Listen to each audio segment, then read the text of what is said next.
Hello and welcome to the Dearly Discarded podcast. I'm your host.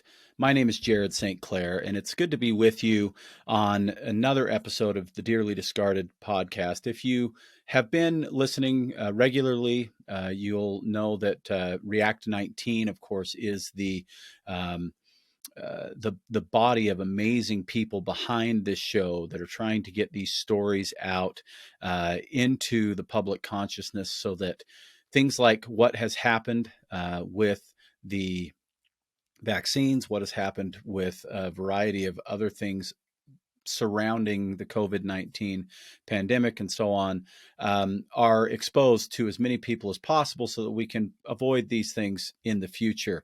If you're not familiar with React 19, please go to react19.org and make yourself familiar. They're an amazing organization run by amazing people, and frankly, they need your support. And if you are able to support them financially, that's great. If that's not in the cards, you can support them by sharing this podcast, sharing their reels on social media, following them on Rumble and places like that as well. So we certainly would love that support for Dearly Discarded podcast. You may have also heard me discuss something new that we're doing on this podcast and that React 19 is putting some focus into, and that is the bereavement side of these vaccines. It isn't just injury, although that's been our primary focus moving forward, but it is also death that can occur from these things. My next guest, her name is Liz Brown, and we're going to discuss what has happened in her life and what happened to her husband, Daniel, due to the COVID-19 vaccines. Liz, welcome to the Dearly Discarded podcast. Thank you so much for having me. I really appreciate it. I know these conversations can't be easy to have, but I also know that having these conversations is vital because we have to raise the public awareness and consciousness. So I greatly appreciate you taking your time to do this with me and get this story out. Tell us a little bit about you and your husband, maybe before we get into what happened. Sure. I would like to start, though, thanking React 19, Bree Dressen, Julia Marks, Hetty Simonis. I think without them, I would not have found a path forward after my husband passed away. They're an amazing group of ladies, and the organization is really a lifesaver. Hetty and I will be starting a chapter, the bereavement chapter, that will be on the React 19 platform. We're hoping to help those who have lost loved ones to the vaccine. And I think that I'll interrupt really quickly. I think that's so critical. Like I said, with this podcast anyway, up through every episode up until we did Hetty's episode, it had all been people who I was speaking to who had specifically been injured by the vaccines, but the injuries were their own. Unfortunately, that's not the extent of the damage that's been done. We also have cases like Hetty's and like yours, and I believe that information needs to get out there as well. So again, thanks for doing this podcast, but also for heading up that really, really important aspect of what React 19 is doing as an organization. Yes, it's very important. Thank you. So my husband, Daniel Brown, I'll tell you about him. And there's going to be a couple tears coming in here, so bear with me. He was larger than life. He was one of those guys that would drop anything, to help a family member, a friend, a neighbor, or a stranger. If you measure a man by the number of his friends, he would fill a stadium. But, he also didn't want any acknowledgments or accolades. He flew under the wire, radar. He was the love of my life. We had 3 beautiful children together. On October 30th, 2021, I lost him, and then my children lost their father. His life was lost to a vicious disease called HLH that was triggered by the Pfizer COVID vaccine. His illness began almost immediately after his vaccinations. The ensuing 6 months were an agonizing journey in and out of hospitals and a medical community that ran the gamut of poor to bewilderment. His disease was not diagnosed until a few months prior to his death. It was only toward the end that the doctors acknowledged that the vaccine was the causative factor for the HLH. So you actually do have it documented that they believe the vaccine was Yes, responsible. That's correct. really interesting. It's so rare to be able to get anybody in the medical profession to really acknowledge this. But you said it wasn't until the very end. How long was he ill? My husband went into the hospital April, May, through the end of June, was home for a month and a half, went back in September, and passed away at the end of October. Okay. 6 months. Yeah. You know, it was a long road. He had every test under the sun done to him. They were looking for lymphoma, cancer, because they didn't know what was wrong with him, and he was just dying. And he was clear on every PET scan, every bone marrow, and that's when they realized, they diagnosed him with HLH, but either you're born with that or secondary. And the trigger was the vaccine, because you just don't get it.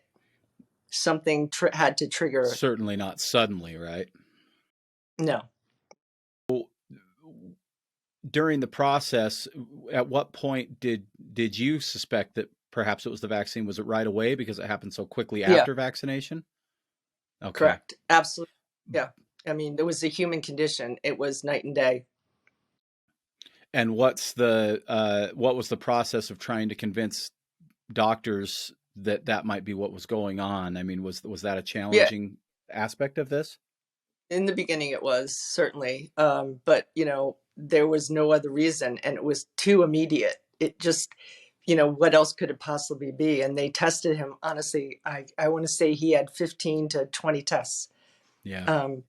and a lot of them were same and very invasive tests. And he was, very low platelet count at that time. He was getting blood transfusions, platelet transfusions, and he was like, they were just pricking him everywhere, trying to figure out what it was. And then they finally did come to the conclusion that the vaccine caused the HLH.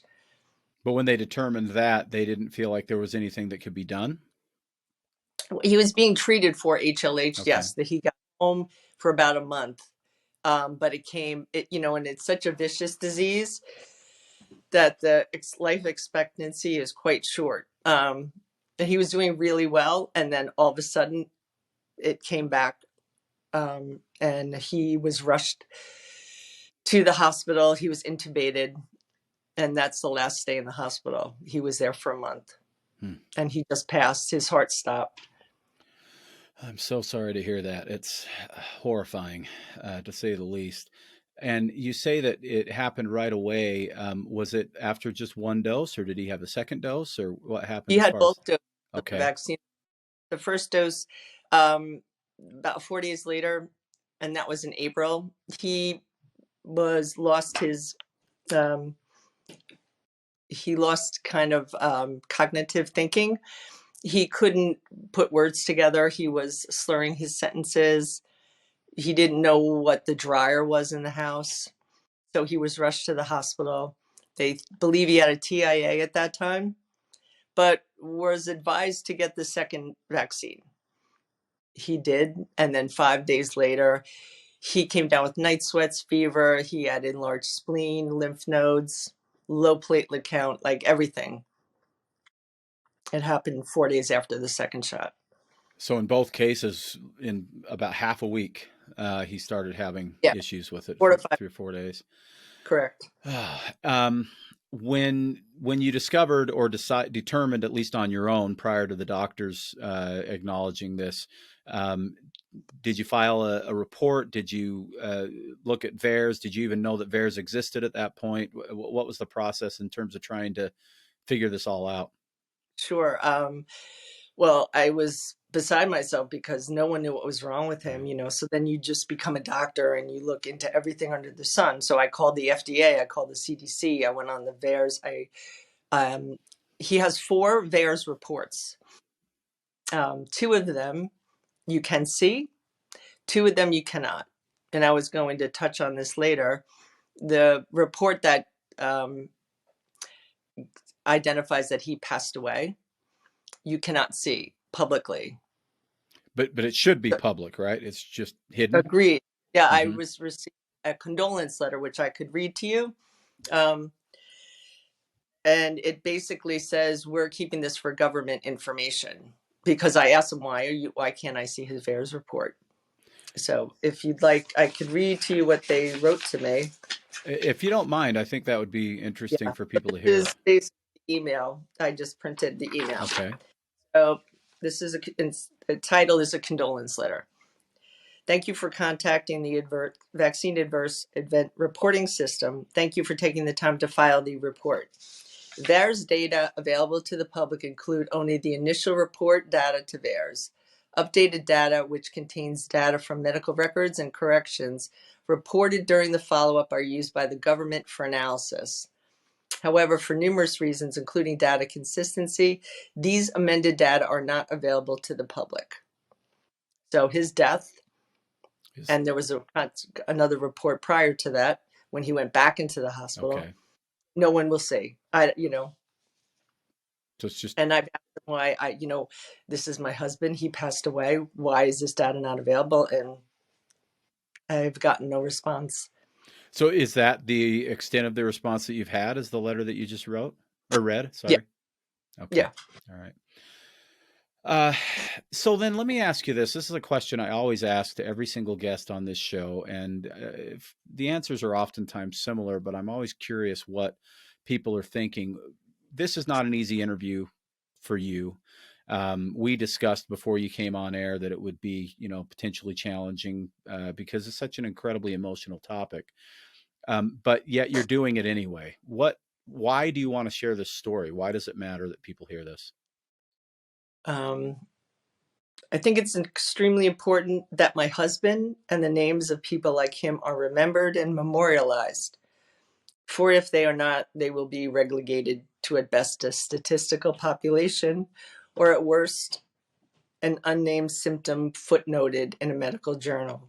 They deserve far more. Our deceased and vaccine injured were soldiers of a war against a COVID virus.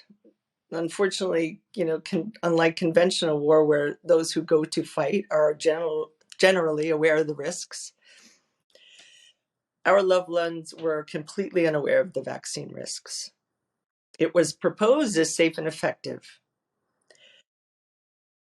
With the slow and recent release of the data, we now know that many risks were known by the FDA, the CDC, and the manufacturers, but not made available to our loved ones when the vaccine was presented to the public. To me, consequently, a great many people had a false sense of security when getting vaccines and boosters. The result has been lifelong and potential shortened life expectancy, as well as many fatalities like my husband. Ironically, despite the fact that these risks have been revealed, there has been no formal acknowledgement from our government or the manufacturers. If anything, they seem to be pushing the vaccines more to an unsuspecting public. The exact opposite, interestingly, is happening in Europe. There are some countries that have reviewed the released data and have begun to question the performance of the vaccine. Denmark, England, and Norway, for example. Our government needs to step up to a similar level of honesty. And your hope is that enough stories like this getting out to enough people will create a groundswell of support for that effort.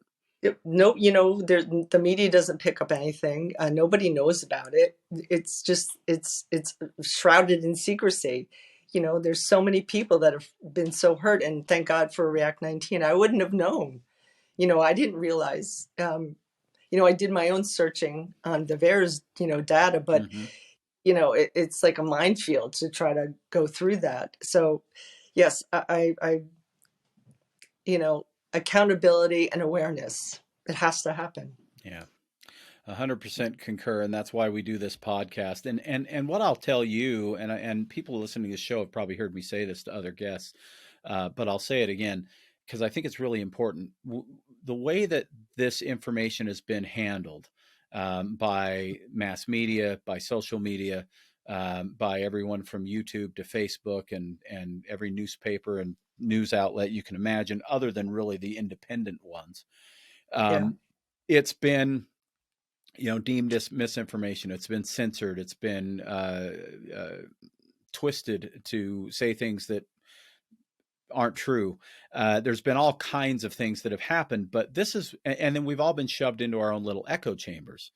And so people like yourself, Liz, I think, and certainly people like me who've been talking about this for a couple of years now, oftentimes I think are made to feel isolated and alone. Like this happened, we have this information, but nobody else knows. And what I believe is that there are millions and millions and millions and millions of Americans and people across the world that do know that this is happening, that know that it's happened. There are a lot of people that became aware, thank God, prior to the vaccine rollouts and chose not to get it. And so what I believe really just needs to happen is I believe we need to get to the point where the group of people, the awareness level in this country is so high that it literally can't be ignored anymore. And I really believe that we're knocking on that door right now. Yeah. Me too. Yeah, and so I'm in no mood to give up this fight, and don't believe that. I believe if we did give up this fight at this point and stop having these conversations, we'd be doing it when we're on the verge of victory. I believe that we can get there. We can get this message out to a wide group of people, and frankly, a lot of people that need to hear it who've been up to this point ignoring it, sheltered from it, whatever. But that, once the right story touches that person's heart, perhaps they'll become aware and do their own digging. So Agreed. I appreciate you doing your part in this very, very much. And not just on this podcast, but what you're doing with React 19. I think there's incredible value in it. So then the next question that comes on the heels of the one I just asked you then would be, what do you feel like the individual listening to the show right now wondering, okay, what can I do?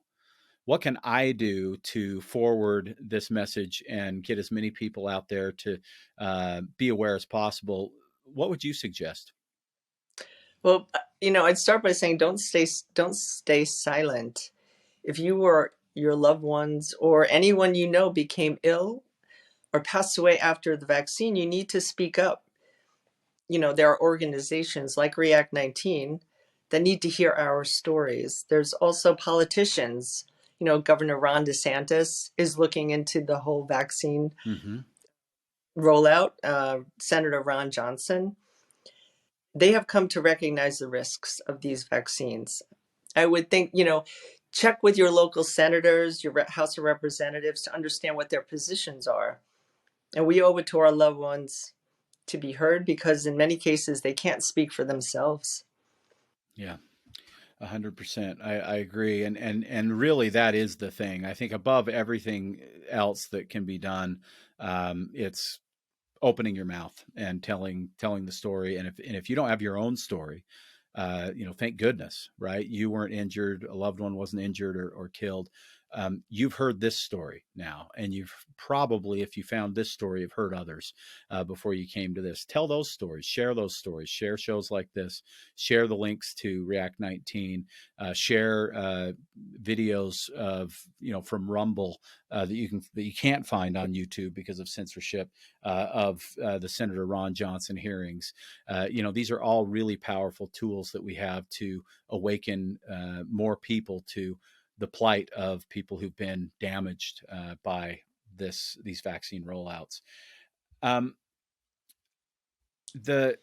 guess the last question I have for you then is, it's a really challenging one because it's something that I've asked people, and I have to ask it to you a little bit differently. In the people who are injured, and some of the people I've talked to are so severely injured, Liz, and you know these stories. You've seen probably as much as this Yeah. as I have.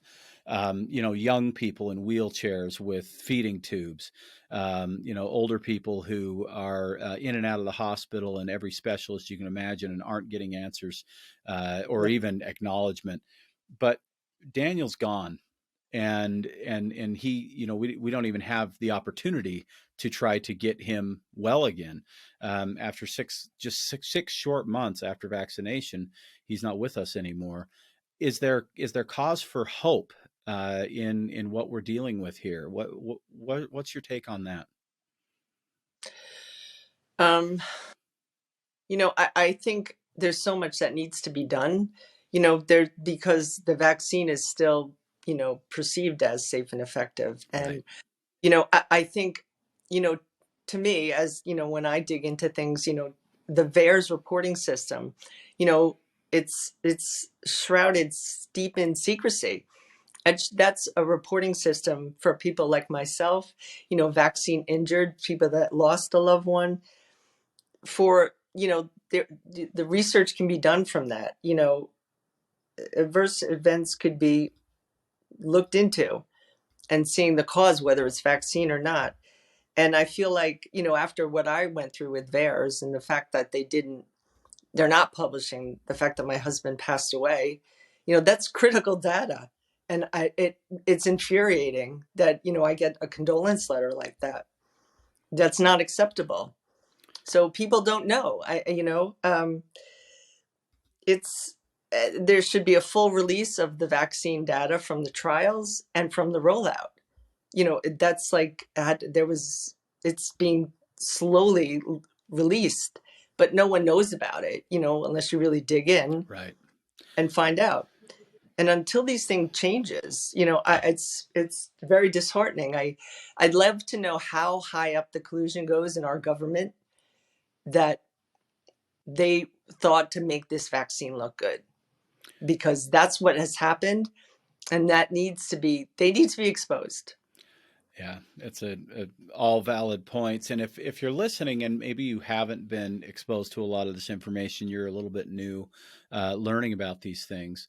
I would encourage you to just check out Open VAERS. It's OPEN, Open VAERS, because it is Vaccine Adverse Events Reporting System. It's actually been around since the 80s. This is not a new system, but it's almost been overwhelmed in the last couple of years with the rollout of these vaccines. And there's more reports from damage from these vaccines than every other vaccine combined in all of the 40-ish years that this system's been in place. It's just openvaers.com. All the information is right there. And while some things, and it's an absolute travesty, I don't know a better way to put it, that anything is hidden within this system, but the stuff that isn't hidden is still incredibly compelling, just looking at the sheer number of reports. And I would highly encourage you to check that out if you're not aware. That's another thing that you can share to people to perhaps open up some awareness and some interest in trying to figure this stuff out. Liz, is there anything else that you'd like to leave our listeners today before I let you go?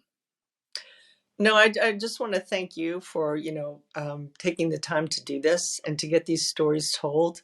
Um, I just hope people listen to it and they start to understand that it's real. It doesn't, your political affiliation has nothing to do with it. Whether you're a vaxxer or a non-vaxxer has nothing to do with it. It's affecting everybody and it's happening. And people need to understand that. Absolutely. I couldn't have said it better myself. Liz, it's been a pleasure getting to know you a little bit. With each time that I do one of these episodes, I'm maybe eventually I'll cease to be amazed, but I'm amazed at the strength and the courage and the resiliency of the people involved, because what you've gone through, what you're going through is no small thing. I greatly appreciate you being willing to come out here and in a very uncomfortable platform and tell a very uncomfortable story for the reasons that you're doing it. Thank you so much. Thank you. All right. So that has been Liz Brown talking about her husband, Daniel, and the experience that they had after 2 injections of the Pfizer vaccine. Thank you so much for listening to me. Please share this story with anybody that you can. It's available in video on Rumble, audio on all the podcast apps, and we'd love to get the information out there. I'm Jared St. Clair, and this has been Dearly Discarded Podcast. So after I was done discussing with Liz her husband and her story, She reached out, and I wanted to add this little bit to the conversation because I think it's important. Her husband's condition was actually written up in the British Medical Journal, which actually is one of the most bold, I guess, of medical journals and actually telling some truth about a lot of the things that have been going on. And his HLH, which is hemophagocytic lymphohistiocytosis, which is why they call it HLH, my goodness, was written up in the British Medical Journal, and it directly correlated his condition with the COVID-19 vaccination.